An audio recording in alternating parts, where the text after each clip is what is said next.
Hola, bon dia. Estem amb el Juanjo, el director de l'IES-Calamot. Què li ha semblat la ponència?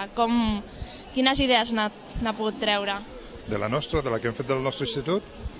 Bueno, és una mica explicar el nostre procés del centre, el que hem fet durant els 4 últims anys, en base al projecte de qualitat i al projecte d'autonomia del centre, que és una eina que dins del centre l'han utilitzada per millorar la nostra imatge, per canviar els resultats, i intentar explicar tot això d'una manera molt sintètica, amb petits exemples, per a poder-lo transmetre.